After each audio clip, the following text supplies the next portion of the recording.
Hello everyone, कैसे हैं आप सब। हम स्टार्ट करने वाले हैं आपके साइंस का चैप्टर नंबर 2, ठीक है, जो कि है, आप देख पा रहे हैं, पदार्थ की प्रकृति एवं व्यवहार, जिसे हम कहें मैटर का जो नेचर एंड बिहेवियर है वो क्या होता है। ठीक है, ये आपका केमिस्ट्री से रिलेटेड एक मतलब जैसा कि आप साइंस में जानते हैं कि आपका 3 सब्जेक्ट होता है, उसको 3 सब्जेक्ट में डिवाइड किया जाता है, केमिस्ट्री, फिजिक्स और बायोलॉजी। ठीक है, तो ये जो सब्जेक्ट है आपकी केमिस्ट्री या रसायन से रिलेट होता है। ठीक है, चलिए स्टार्ट करते हैं हमारा चैप्टर जो कि है पदार्थ की प्रकृति एवं व्यवहार। ये स्टार्ट करने से पहले मैं आपको ये बताना चाहूंगी कि पदार्थ क्या होते हैं।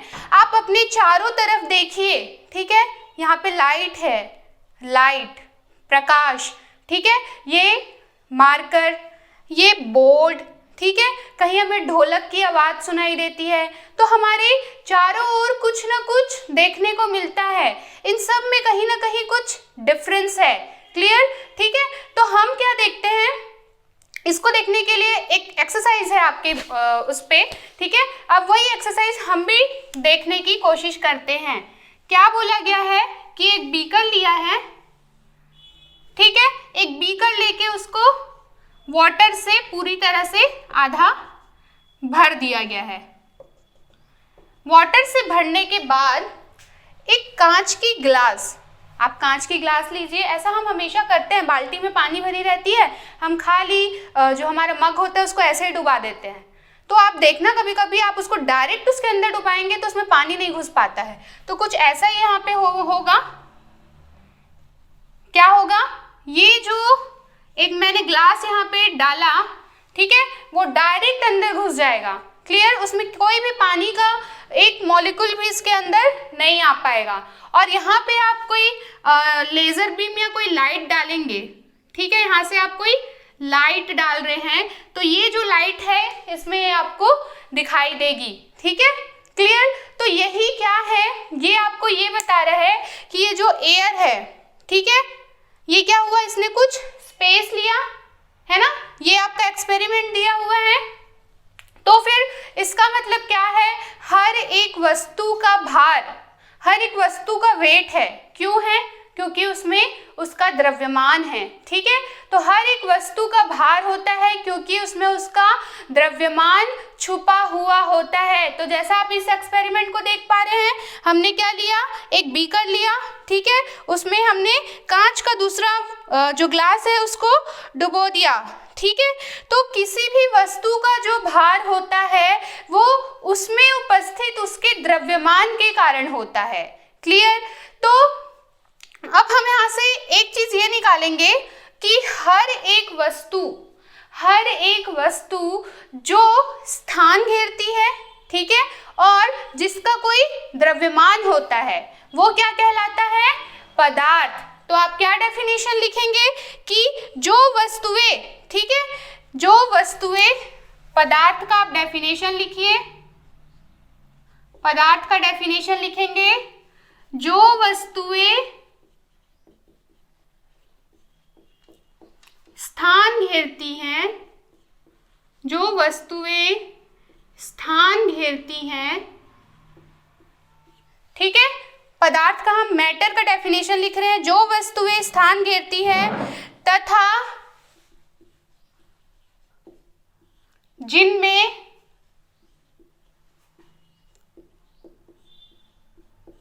द्रव्यमान होता है, तथा जिनमें द्रव्यमान होता है वे सारी वस्तुएं पदार्थ कहलाती हैं। तो कभी भी कोई आपसे पूछे कि मैटर क्या है, पदार्थ क्या है, तो हर एक वो वस्तु जो स्थान घेरती है, स्पेस लेती है, ठीक है, उसका मास होता है, उसका द्रव्यमान होता है, तो हर एक वस्तु जो स्थान घेरेगी और जिसका द्रव्यमान होगा वो कहलाता है पदार्थ, उसे हम कहते हैं मैटर। क्लियर हुआ? तो जैसे मैंने आपको स्टार्टिंग में एग्जांपल दिया कि प्रकाश आप देख पा रहे हैं, क्या वो स्थान घेरता है, क्या उसका कोई द्रव्यमान है? नहीं। तो इसका मतलब हम क्या बोलेंगे कि पदार्थ, प्रकाश क्या है, एक मैटर नहीं है, प्रकाश एक पदार्थ नहीं है। वही मैं आपको एग्जांपल दूं, में सोचिए, पानी का द्रव्यमान होता है, पानी स्पेस भी घेरता है, स्थान भी घेरता है। इसका मतलब क्या है कि पानी एक पदार्थ है, ठीक है। उसके अलावा ढोलक की आवाज, ढोलक की आवाज में कोई मैटर है, वो कोई स्थान घेर रहा है? ढोलक की आवाज का कोई द्रव्यमान है? नहीं, तो वो क्या है? वो पदार्थ नहीं है। इसी तरह से आप देखेंगे एग्जाम्पल, मुस्कान, स्माइल, स्माइल का कोई वेट है? नहीं है, ठीक है। लेकिन अगर आप स्माइल करें तो हमेशा खुश रहते हैं, ठीक है। तो हमेशा स्माइल करते रहिए। और फिर हम देखते हैं कि और क्या हम इसका एग्जाम्पल देख सकते हैं, प्रकाश, प्रकाश है क्या? नहीं है, ये तो हम लोग को क्लियर हो गया। अगर इसी जगह मैं एग्जाम्पल दूं, ये मार्कर, तो मार्कर का द्रव्यमान है? हाँ है, इसका कोई वेट है, क्लियर। और ये स्पेस भी लेता है, इसका मतलब क्या है? ये भी एक पदार्थ है। हर एक वो वस्तु अपने आसपास आप देखिए जो स्पेस ले रही है, जो स्थान घेर रही है और उसका कोई वेट है, ठीक है, उसका कोई मास है, उसका कोई द्रव्यमान है। तो हर एक वो वस्तु जो स्थान घेरती है तथा जिनमें द्रव्यमान होता है वो कहलाता है पदार्थ या फिर हम कहें मैटर, ठीक है। अगर आपसे पूछा जाए कि हवा, हवा क्या एक पदार्थ है? सोचिए, हवा क्या एक पदार्थ है? तो हवा क्या है? स्पेस लेती है। जैसे कि आप यहाँ पे देख पा रहे हैं, हवा ने स्पेस लिया, यहाँ पे हवा ने स्थान घेरा, इसीलिए तो पानी को उसने एंट्री नहीं दी, पानी इसके अंदर नहीं जा पाया। क्यों? क्योंकि हवा ने स्पेस घेरा और हवा का भी द्रव्यमान होता है, इसलिए हवा भी एक पदार्थ है। इसके अलावा आप और भी एग्जाम्पल देख सकते हैं, लोहे की कील, ठीक है, डस्टर, चौक, हर एक वो चीज आप अपने आसपास देखिए जो आपको लगती है कि पदार्थ है, आप उसको लिस्ट आउट कीजिए कि क्या पदार्थ है और क्या मैटर है। तो क्लियर हुआ आपको कि पदार्थ क्या है? जो वस्तुएं स्थान घेरती है तथा जिनका द्रव्यमान होता है, हर एक वो वस्तु क्या कहलाती है? वो कहलाती है पदार्थ, ठीक है। अब हम क्या देखेंगे? अब हम देखते हैं नेक्स्ट टॉपिक आपका, नेक्स्ट टॉपिक है आपका द्रव्यमान का संरक्षण। बहुत लाइटली हम पढ़ेंगे, जैसे जैसे मैं आपको पढ़ाते जाऊं, ठीक है। आप लोग बुक भी एक बार स्टडी कर लीजिए ताकि उससे फिर आपको सारे क्वेश्चंस आंसर क्लियर हो जाएंगे। तो हम क्या देखने वाले हैं? द्रव्यमान का संरक्षण, ठीक है। या फिर हम इसे क्या कह सकते हैं? हम इसे कहेंगे कि conservation of mass, conservation of mass, ठीक है। तो द्रव्यमान का संरक्षण क्या कहता है? पहले तो ये सोचिए कि द्रव्यमान क्या है? हर एक वस्तु का भार, जो वेट होता है, वो किसकी वजह से होता है? वो होता है द्रव्यमान की वजह से। तो हम देखने वाले हैं द्रव्यमान का संरक्षण। तो आप हमेशा देखेंगे अपने आसपास जो भी चीजें हैं उसमें कुछ ना कुछ उसके रंग में, उसके गंध में, उसकी अवस्था में कुछ ना कुछ परिवर्तन हमें देखने को मिलता है। तो ये परिवर्तन क्यों होता है, कैसे होता है? वो किसी न किसी कारण उसमें रासायनिक अभिक्रियाएं होती रहती हैं, इसलिए उसमें वो परिवर्तन होता है। अगर कभी नहीं भी होती हैं, ठीक है, तो हम ये अक्सर ये देखने को मिलता है। तो इसके लिए आपके लिए एक एग्जाम्पल है मोमबत्ती का जलना, ठीक है। मोमबत्ती का जलना, अगर मोमबत्ती एक पूरी तरह से जल जाती है, ठीक है, तो क्या होता है? अंत में आप देखेंगे कि मोम पूरी तरह से जल गया, तो मोम और उसके धागे का क्या है ना, कोई उसका अर्थ बनता है क्या? तो हम क्या देख रहे हैं कि मोमबत्ती का जलना जो है एक रासायनिक अभिक्रिया है, ठीक है। तो मोमबत्ती का जलना, मोमबत्ती क्या है?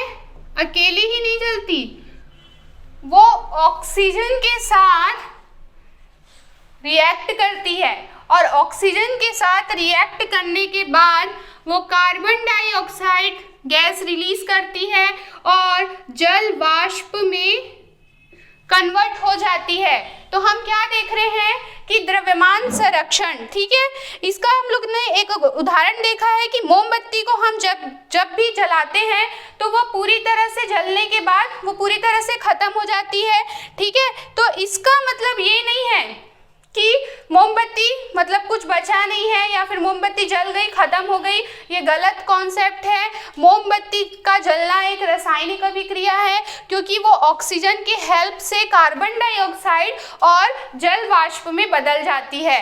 तो जो भी चीज रासायनिक अभिक्रिया में भाग लेती है वो कहलाती है अभिकारक, ठीक है। और जो रासायनिक अभिक्रिया के फलस्वरूप जो उत्पाद हमें मिलते हैं, ठीक है, उसको क्या कहते हैं हम लोग?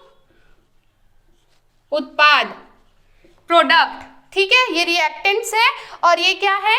प्रोडक्ट्स है। तो द्रव्यमान संरक्षण का नियम ये कहता है कि अभिकारक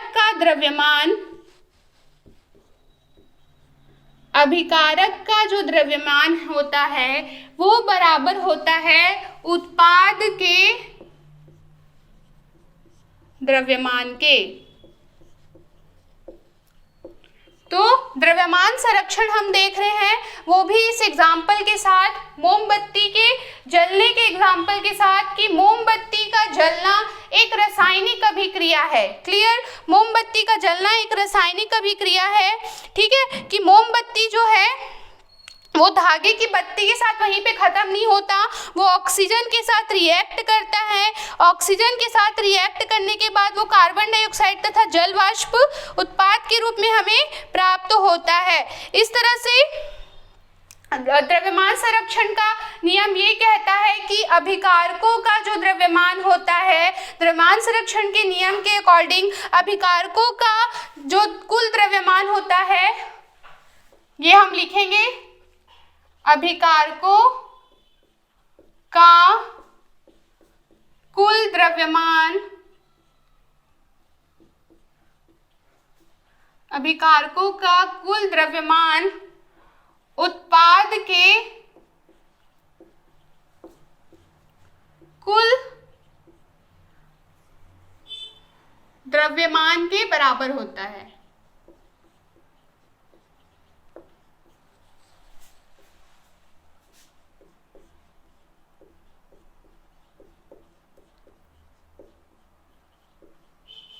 ठीक है, इसी से हम एक और पॉइंट यहाँ पे निकाल के कह सकते हैं कि किसी भी रासायनिक अभिक्रिया में ना ही द्रव्यमान को उत्पन्न किया जा सकता है और ना ही नष्ट किया जा सकता है।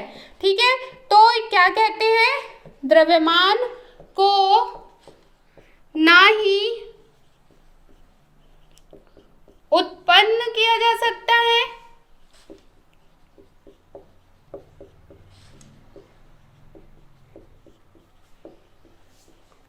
और ना ही नष्ट। तो आपको क्लियर हुआ कि द्रव्यमान का संरक्षण क्या कहता है? द्रव्यमान का संरक्षण ये कहता है कि कोई भी अभिकारकों का जो कुल द्रव्यमान है, इसका द्रव्यमान प्लस इसका द्रव्यमान बराबर होगा इसके प्लस जो उत्पाद में जो हमको कुल द्रव्यमान मिला है उसके।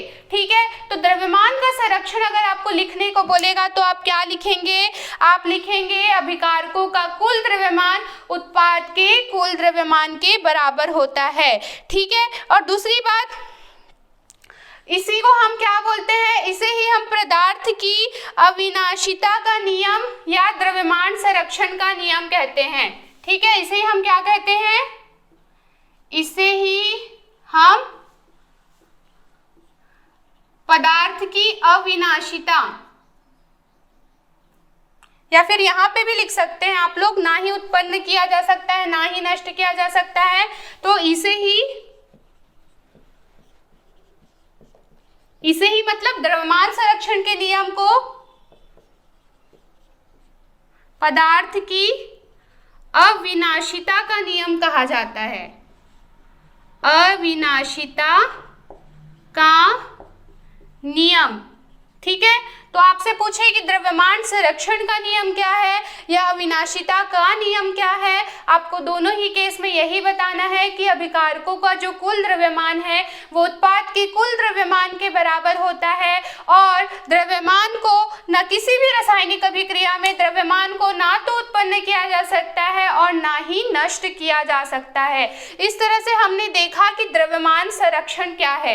इस द्रव्यमान संरक्षण को देने वाले वैज्ञानिक का नाम क्या है, तो इसके वैज्ञानिक का नाम है सर लवाइजिए। लवाइजिए, ठीक है। तो ये थे वैज्ञानिक जिन्होंने अविनाशिता का नियम दिया, ठीक है। इन्होंने कैसे ये प्रूफ किया, तो इन्होंने क्या किया, कांच का एक वो लिया बोतल, ठीक है।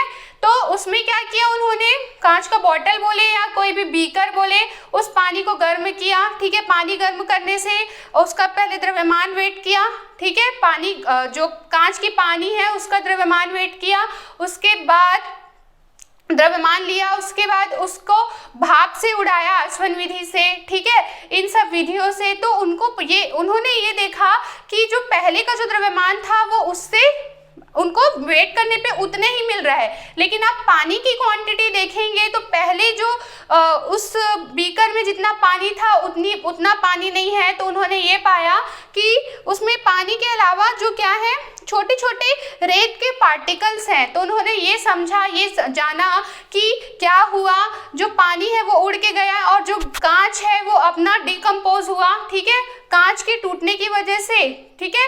कांच के टूटने की वजह से उसमें छोटे छोटे रेत के कण देखने को मिले।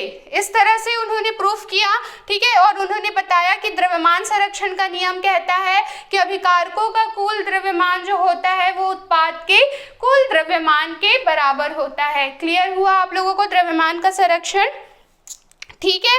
अब हम देखते हैं कुछ प्रश्न आपके बुक में दिए हुए हैं उसके अकॉर्डिंग।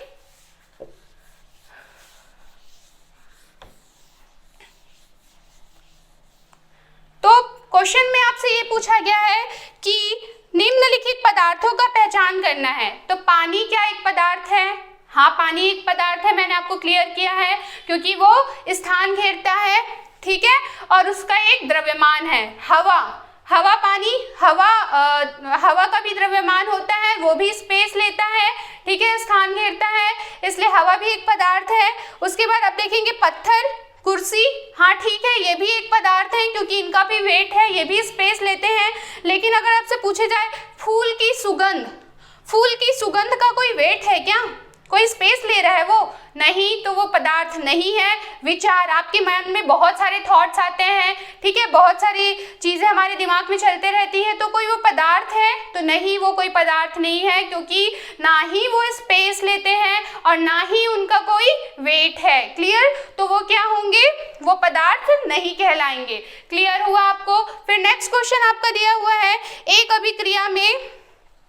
अभिक्रिया है, ठीक है, क्वेश्चन में ये बोला है एक अभिक्रिया है, इसमें 20 ग्राम A प्लस, ठीक है, उसके बाद क्या बोला है क्वेश्चन में, 40 ग्राम B के संयोग से, 40 ग्राम B के संयोग से ये अभिकारक है आपका A और B, उससे क्या क्या उत्पाद आपको मिला है?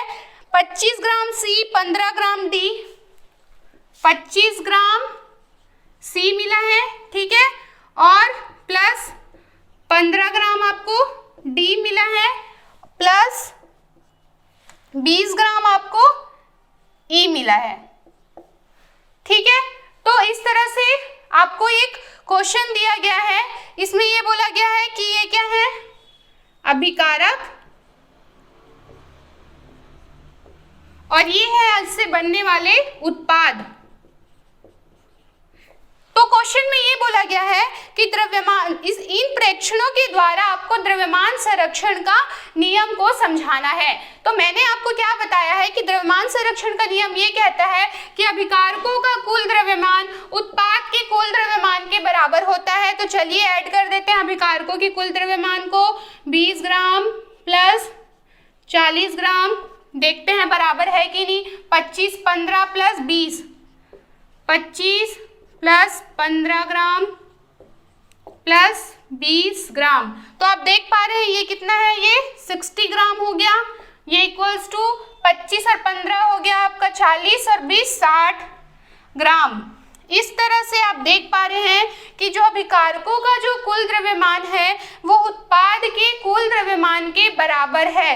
इस तरह से जो लेवाजिये ने जो कहा था, ठीक है, वो यहाँ पे प्रूफ होता है और आप बता सकते हैं, इसको आप क्लियर कर सकते हैं कि अभिकारकों को जो कुल द्रव्यमान है वो उत्पाद के कुल द्रव्यमान के बराबर होता है।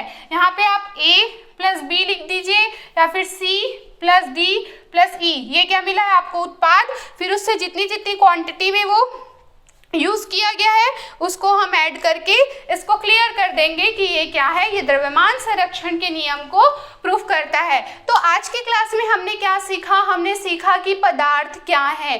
तो हर एक वो वस्तु जो स्थान घेरती है तथा जिसका द्रव्यमान होता है वो होता है पदार्थ, ठीक है। पदार्थ तो देखने के बाद हम लोगों ने ये देखा कि द्रव्यमान का संरक्षण क्या होता है। तो द्रव्यमान को ना तो उत्पन्न किया जा सकता है और ना ही नष्ट किया जा सकता है।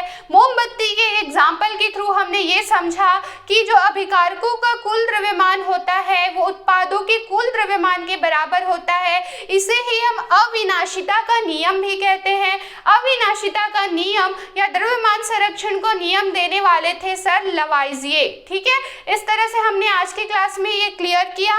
नेक्स्ट की क्लास में मिलते हैं इसके अगले टॉपिक के साथ। Stay home, stay safe, thank you.